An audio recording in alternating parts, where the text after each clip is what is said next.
আসসালামু আলাইকুম। কৃষক ও খামারি ভাই ও বন্ধুগণ, আপনাদের দীর্ঘ সুস্বাস্থ্য কামনা করে শুরু করছি আজকের এই নতুন প্রতিবেদন। আজকের এই প্রতিবেদনে রয়েছি আমি মোহাম্মদ রাজু ইসলাম। আজকে আপনাদেরকে দেখাবো জারা ঘাস রোপণ করার কতদিন পর আপনি গরুকে কেটে খাওয়াতে পারবেন এবং এই জারা ঘাসটি কে রোপণ করছেন তার সাথে আমরা বিস্তারিত জেনে আসব।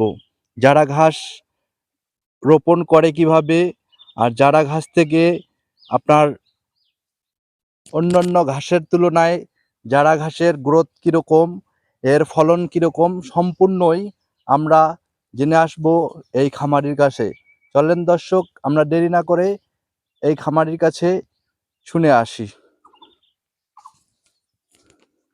আসসালামু আলাইকুম। ওয়ালাইকুম আসসালাম ভাই। আসসালামু আলাইকুম। ওয়ালাইকুম সালাম। ভালো আছেন ভাই? আলহামদুলিল্লাহ ভালো আছি। আপনি কেমন আছেন ভাই? এই তো ভাই আলহামদুলিল্লাহ।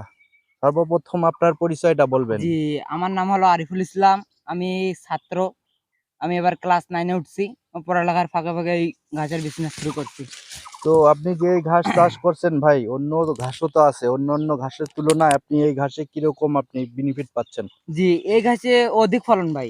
আপনারা এই খামারে লাগান, এই খামারে লাগালে কিন্তু ইনশাল্লাহ খামারে লাভ করতে পারবেন। এই ঘাস যারা ঘাস যদি খামারে না লাগান না, খামারে লাভ করতে পারবেন না। তাই আমরা আপনি কি এই জারা ঘাসেই রোপণ করেন না অন্য ঘাসও আছে জি, আপনার? আমাদের কাছে লাল পাঁচচং আছে, এই জারাওয়ান হাইব্রিড, আরো এসমান নেপিয়ার, এগুলো আমাদের কাছে আছে। তো ভাই এই ঘাসটা তো এখনো মনে করেন বাংলাদেশের 64টা ডিস্ট্রিক্ট আছে, 64টা ডিস্ট্রিক্টে আপনার এই ঘাস জানে না এই ঘাসের গ্রোথ কিরকম, এই ঘাস বাড়ে কতদিন পর, আপনার মনে করেন রোপণ করার পর কতদিন পর এই ঘাস গরুকে কেটে খাওয়াইতে পারেন? জি, রোপণ করার পরে আপনি আপনি যে এই ঘাস লাগাইছেন, লাগানোর আপনি পরে এই ঘাস কতদিন পর গরুকে কেটে খাওয়াইতে পারেন? 40 থেকে আপনি কেটে খাওয়াতে পারবেন প্রথম রোপণে, আর দ্বিতীয় রোপণে আপনি 25 থেকে 30 দিনেতে কেটে খাওয়াতে পারবেন।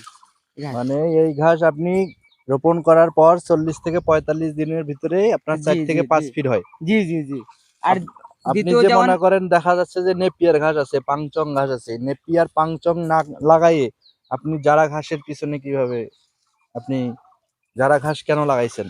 জি, জারা ঘাসে কিন্তু অধিক ফলন ভাই। জারা ঘাসের মতন কিন্তু ফলন ভালো নেই। জারা ঘাসে সবচেয়ে ভালো ফলন নেই। জারা ঘাসে অনেক পুষ্টি কিন্তু তো জারা এই ঘাসে। ঘাস যে আপনি রোপণ করছেন, রোপণ করার নিয়মটা কিরকম? আপনি দেখা যাচ্ছে যে এখানে অনেক দূরত্ব ফাঁকা দেখা যায়। দর্শক, আপনারা দেখতে পাচ্ছেন যে আসলে একটা কাটিং থেকে একটা কাটিং প্রায় 4 ফিট। আমার যদি স্কেল থাকতো তাহলে আপনাদেরকে দেখাইতাম যে একটা কাটিং থেকে একটা কত দূর দূরত্ব। প্রায় একটা কাটিং থেকে একটা কাটিং 4 4 4 ফিটের মতো হবে। তো এখানে আমরাও দেখতে পাচ্ছি যে আসলে একটা গাছ আখের মতো মোটা হয়েছে। আপনি যে এই ঘাস রোপণ করছেন, এই ঘাস আপনি রোপণ কিভাবে করছেন? আপনি মাটিটা কিভাবে খনন করছেন? জি, আগে পাওয়ার টিলার দিয়ে চাষ করা লাগবে। পাওয়ার টিলার দিয়ে চাষ করার পরে আপনার যেরকম গোবরের বীজটা, মুরগির বীজ, ছাগলের বীজ, সবগুলো বীজ দিয়ে আপনি জমিটা আগে ঝুরঝুর করে নেওয়া লাগবে। তারপরে রোপণ করে দিতে হবে। আপনি প্রথমে আপনি পাওয়ার টিলার দিয়ে চাষ করছেন, চাষ করার পর আপনি গোবর, মুরগির বীজটা, ছাগলের বীজটা দিয়ে জি জি জি। আপনি আবার কি চাষ করছিলেন? জমিটা ঝুরঝুর করে নিচ্ছি, ঝুরঝুর। ঝুরঝুর করার পর আপনি এই ঘাসটা লাগাইছেন জি জি কিভাবে? জি জি। খাড়া করে না শুয়ে শুয়ে লাগাইছেন? লাগাইছি বেশি। তো আপনি এইটা ঘাস দেখতেছি ভাই, আপনার কি খামার আছে না আপনি ঘাস আপনি আপনি যে এই ঘাস রোপণ করছেন এটা কি আপনার খামারের জন্য রাখছেন না বাজারে বিক্রি জি, করেন ঘাস? এটা আমরা বাজারে বিক্রি করার জন্য রাখছি ভাই।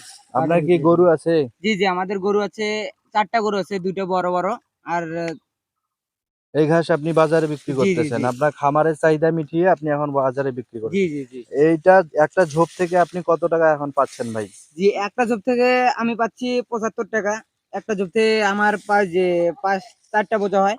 একটা বড় বড়। ঝোপ থেকে জি জি জি। ৭৫ টাকা জি পাচ্ছেন। জি জি। তাহলে একটা মনে করেন ১ বিঘা জমি থেকে তো অনেক টাকা ভাই আয় জি করা জি জি যায়। ভাই, অনেক টাকা। জি, তো তাই আমরা দেরি না করে আমরা জারাওয়ান হাইব্রিড গাছ লাগাবো অতি তো শীঘ্রই। দর্শক, এই তরুণ উদ্যোক্তার কাছ থেকে আমরা শুনে আসলাম যে জারা ঘাস রোপণ করার পর কতদিন পর আপনার গরু খাওয়ার উপযোগী হয়ে যায়, আর জারা ঘাস অন্যান্য ঘাসের তুলনায় বাড়ে দ্রুত, আমরা শুনে আসলাম। তো ইনি তার খামারের চাহিদা মিটিয়ে এই ঘাস বিক্রি করতেছেন বাজারে। এখন ইনি একটা তরুণ উদ্যোক্তা, ইনি ক্লাস 9 এ পড়ে। পুরা ছাত্র। আপনারা দেখতে পাচ্ছেন যে ঘাস লাগাই তার খামারের চাহিদা মিটিয়ে আপনার কিরে কাটি দে আপনি এনে এখন তার খামারের চাহিদা মিটিয়ে তার বাবার সংসারের আর্থিক অবস্থার দিকে তিনি হেল্প করতেছেন। আপনারা যারা বেকার পড়ে আছেন, বাসায় বসে আছেন, চাকরি নাই, আমি আশা করি আপনারা চারা ঘাস রোপণ করেন। আপনাদের যদি জমি না থাকে, অন্যের জমি আপনারা লিজ নিতে পারেন। লিজ নিয়ে আপনারা চারা ঘাস রোপণ করেন, আপনার জীবনে সফলতা অর্জন করতে পারবেন। চারা ঘাস, একটি চারা ঘাস থেকে আপনারা 1 বিঘা জমিতে যদি রোপণ করেন, এখান থেকে আপনি প্রতি মাসে 40 থেকে 50 হাজার টাকা আয় করতে পারবেন।